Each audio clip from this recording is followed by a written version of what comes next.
Bonjour à tous, aujourd'hui je vous propose préparation au brevet des collèges avec le sujet donc très récent d'Amérique du Nord, session 2021, donc l'exercice 1 sur 26 points. Je rappelle que le total c'est 100, donc c'est un quart du sujet.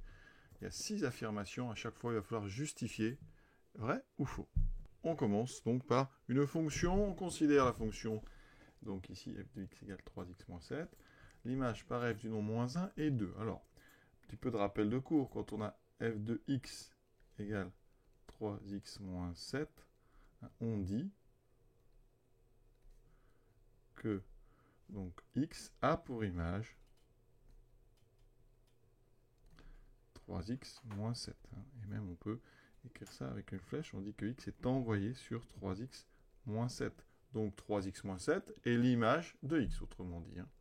3x moins 7 est l'image de x. Donc ici, on vous demande l'image du nombre moins 1. Donc ici, x est égal à moins 1. Donc on va remplacer dans 3x moins 7 x par moins 1.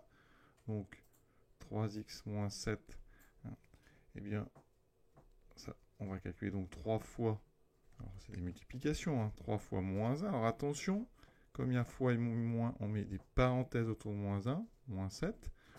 D'accord ? Alors quand on le fait, on ne rédige pas exactement comme ça. Nous, on va le rédiger. Si on doit faire ça vraiment de façon rigoureuse, ici x égale moins 1, donc sur la copie. Donc rédaction. On fait f2, on remplace ici x par moins 1. 3 fois moins 1, moins 7 avec les parenthèses, très très importante. Ensuite, on calcule 3 fois moins 1. Un nom positif multiplié par un nom négatif, vous savez que ça fera moins. 3 fois 1, 3. Moins 3, moins 7. Vous avez ici à ajouter, alors c'est une soustraction, mais c'est comme si vous aviez à faire moins 3 plus moins 7. Donc, on va faire dans sa tête 3 plus 7, 10. Et comme ce sont deux nombres négatifs, eh bien, ça fera moins 10. Donc, l'image par moins 1 n'est pas le nombre 2, c'est moins 10. Conclusion, l'affirmation est donc fausse. Donc ici, on peut dire moins 10 est différent de 2. L'affirmation est fausse. Et vous pouvez même écrire l'image de moins 1 est moins 10. Alors, pourquoi on vous dit moins 1 et 2 ici? Parce que certains vont se tromper. Remarque, si vous calculez l'image de 2, c'est-à-dire f de 2, vous aurez 3 fois 2 moins 7. 3 fois 2, ça fait 6. 6 moins 7, donc ça, on fait une soustraction. Un nombre positif moins un nombre positif. 7 est plus grand que 6, donc ça fera moins 1. Donc en fait, on pourrait dire l'image par f du nombre 2, l'image de 2 est moins 1, et non pas l'image de moins 1 et 2. Vous voyez un petit peu le piège. Deuxième question, un développement. Ici, on vous donne une expression, E, qui dépend de x, donc c'est x moins 5, ici, x plus 1. Alors je rappelle, on est là pour s'entraîner, ça fait x moins 5 multiplié par x plus 1. Il y a ici une multiplication implicite, c'est-à-dire qu'on ne l'écrit pas. On vous demande de développer. Pour développer ça, il est question de double distributivité. Donc on va prendre le premier facteur, ici, x moins 5. On regarde d'abord x. On va le distribuer aux deux termes de la deuxième parenthèse. Donc on va le donner à x. Donc on va faire x fois x. Et ensuite on fera x fois le deuxième. Alors attention, parce que le deuxième, c'est plus 1. Donc ça va faire x fois plus 1. Et tout ça, ça vous fera des termes. Ensuite, comme je l'ai dit, c'est une double distributivité. Donc après, vous prenez moins 5. Alors je vais passer par en bas. Vous le multipliez par x. Et ensuite, vous le multipliez par plus 1. Et vous additionnez tout ça. Donc ça va faire x fois x. Alors je vais tout écrire. Certains iront beaucoup plus vite. Ensuite, plus x fois plus 1. Donc on écrit juste 1. Plus moins 5 fois x, toujours des plus moins 5 fois plus 1, donc fois 1. Et après, on peut enlever toutes ces multiplications. Alors x fois x, vous devez savoir que ça fait x carré. X fois 1, ça fait 1x. Mais quand on écrit 1x, eh bien, on n'écrit pas le 1. On écrit juste x.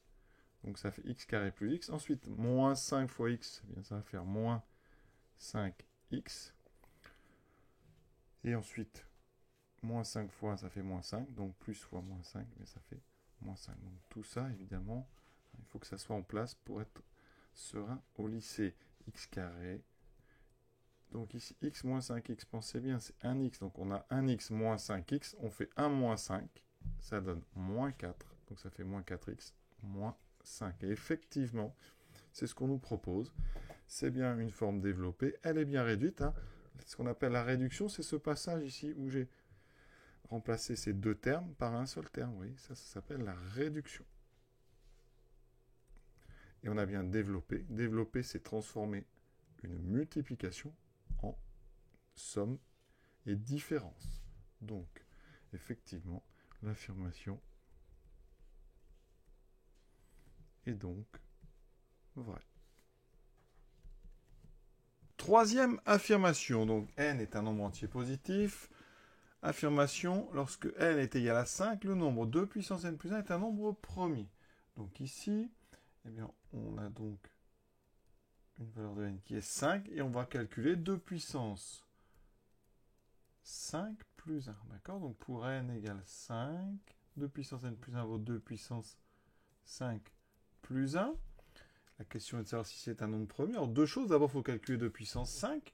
Alors 2 puissance 5, qu'est-ce que ça signifie? Eh bien c'est 2 fois 2 fois 2 fois 2 fois 2. Vous avez 5, 2 qui se multiplient. Ça fait donc 2 fois 2, 4 fois 2, 8 fois 2, 16 fois 2, 32. Plus 1, ça fait 33. Est-ce que 33 est un nombre premier? Rappel, un nombre premier est un nombre qui a exactement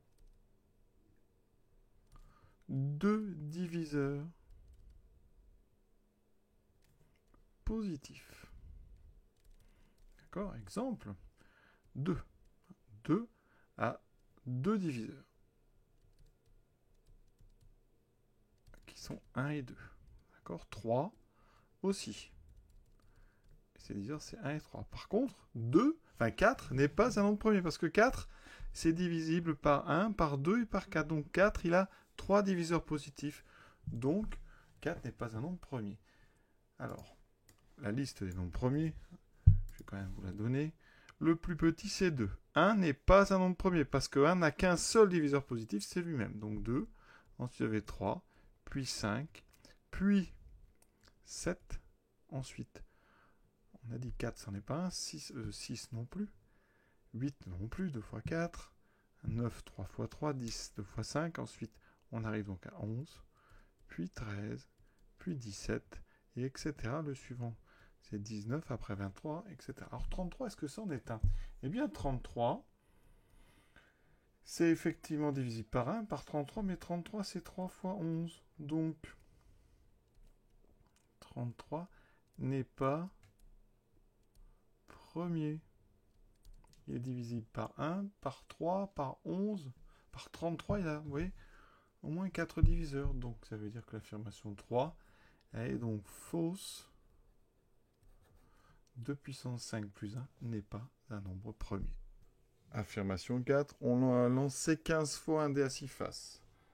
Et on a noté les fréquences d'apparition dans le tableau ci-dessous. Donc ici, on a lancé 15 fois, donc on a fait 3, 1. Vous avez un 3, 3 sur 15, ça veut dire que vous avez fait 3 fois 1. Vous avez fait 4 fois 2, 5 fois 3. Vous avez fait 2 fois la phase 4, une fois la phase 5. Donc qu'est-ce qui reste ici? Eh bien, une chose assez simple. Comme vous avez lancé 15 fois, la somme des fréquences doit faire 1. La somme des fréquences doit faire 1. Donc on va regarder les premières. On a donc 3 sur 15, plus 4, plus 5, plus 2, plus 1. Pour l'instant, ça fait 3 et 4, 7. 7 et 5, 12, 13, 14, 15. Il vous reste quoi? Eh bien, vous avez déjà vos 15. Donc ça veut dire que la fréquence du 6, c'est donc 0 sur 15, puisque vous avez fait 0, 6 sur 15, c'est donc effectivement 0 Donc l'affirmation est vraie. En lançant 15 fois le dé, eh bien, vous n'avez pas fait de 6. Ça peut arriver. Affirmation 5. On considère un triangle RS rectangle en S. Alors le côté AS, donc je vais faire une petite figure rapide. Donc ici, il est rectangle en S. Donc S est sur l'angle droit. AS mesure 80 cm. Donc ici, on va mettre A ici et R ici. Donc là, on me dit 80 cm. Un angle droit ici. L'angle ARS. Donc ARS, ça veut dire que c'est l'angle qui est en R. Donc ici, j'ai 26 degrés. Et on me demande ici une estimation de la longueur du segment SR. Pour ça, on a un angle, on a des côtés dans notre triangle rectangle, on va faire de la trigonométrie. Donc trigonométrie, qu'est-ce qu'il faut savoir? Eh bien, il faut savoir cette fameuse phrase. Kasotoa. Donc je vais écrire K. Alors à chaque fois, il faut 3 lettres. Donc ici, là, ça finit par Toa. D'accord? Kaso. Donc ici, ce qui vous manque muet, c'est le H à la fin. Sachant ici que le C, c'est pour cosinus. Le S, c'est pour sinus. Le T, c'est pour tangente. Le A, c'est pour adjacent. Donc vous avez ici un triangle rectangle. Vous avez un angle. D'accord? C'est cet angle qui va nous intéresser. Son côté adjacent, c'est... Alors là, vous avez l'hypoténuse. Ça sera désigné par la lettre H. Donc H, c'est hypoténuse. Ensuite, adjacent, c'est le côté qui touche l'angle, mais qui n'est pas l'hypoténuse. Et en face, c'est donc le côté opposé. Et bien, cette petite phrase Kasotoa, elle vous rappelle les formules. Donc, ici, ça veut dire que cosinus, donc K, c'est C-A-H, ça veut dire que cosinus d'un angle, c'est le côté adjacent sur l'hypoténuse. So, c'est donc le sinus, c'est opposé, le haut, sur l'hypoténuse. Et Toa, c'est tangente égale opposé sur adjacent. Donc ici, on dispose de quoi? On a l'angle et on a son côté opposé. Et on cherche son côté ici adjacent. D'accord? Ça, c'est le côté adjacent à l'angle de 26 degrés. Et donc lui, c'est le côté opposé. Donc on va passer par la formule où il y a opposé et adjacent. Opposé, adjacent, c'est la tangente. Donc, on écrit tangente de 26 degrés est égale à, donc c'est Toa opposé, c'est-à-dire 80 sur le côté SR. Ici, on fait une petite manipulation, ça veut dire que je multiplie des deux côtés par SR, ça me fait SR ici, multiplié par tangente 26 degrés égale 80. Maintenant, je divise par tangente 26 degrés des deux côtés. Ça me donne SR égale 80 sur tangente 26 degrés. Je prends ma calculatrice. Ici, je fais donc tangente 26. On est déjà en degrés. Vous voyez ici, il y a un petit D. Voilà. Alors, il faut que je fasse d'abord 80. 80 divisé par donc tangente 26 degrés. Et je trouve 164,02. Donc effectivement, c'est à peu près 164. Donc l'affirmation, elle est vraie. On peut dire que c'est à peu près, c'est environ 164. Donc affirmation vraie. Dernière affirmation. Donc ici, un rectangle ABCD. Alors, je vais le représenter. A, B, C, D. A pour longueur 160 et largeur 95. Donc on va considérer que la longueur ici c'est AB et la largeur c'est 95. Et donc on vous demande les diagonales. Donc ça veut dire qu'il me faut DB ou AC. Ce sont les mêmes. Hein. D'accord? Alors, on est dans un rectangle. On a donc ici des angles droits. En A, en B, en C et en D. Donc, qu'est-ce qu'on va faire? On connaît la longueur AD. AD est égal à BC, parce que c'est un rectangle. On a même un 160 en face. On a donc ici un joli triangle rectangle ABD. Donc, on va dire ABD et rectangle en A. On cherche la longueur de l'hypoténuse. D'accord? DB et l'hypoténuse. On va appliquer donc le théorème de Pythagore dans ce triangle rectangle ABD. On a donc, ici je vais refaire un petit schéma du triangle. On a AB qui fait 160. On a AD qui fait 95. Et le théorème de Pythagore nous dit que DB au carré va faire donc AD carré plus AB carré. Donc on applique le théorème de Pythagore donc dans ce triangle. Hein, ça veut dire que DB carré est égal à AD carré plus AB carré. DB carré est donc égal à 160. Alors on va commencer dans AD, je vous ai dit 95 au carré plus 160 au carré. Là, il nous faut une calculatrice. Vous voyez que ça donne 34 625. Moi, je veux DB, qui est une longueur, dont le carré est donc 34 625. Donc, pour avoir DB, je vais faire racine carrée. Donc, racine carrée de 34 625. Ça nous fait donc... Alors, ça ne tombe pas juste. Hein, donc, on va écrire racine 34 625. Ça ne donne pas 186. C'est à peu près 186, ici 0. Alors si j'arrondis, ça finit après par 77, donc 0,08.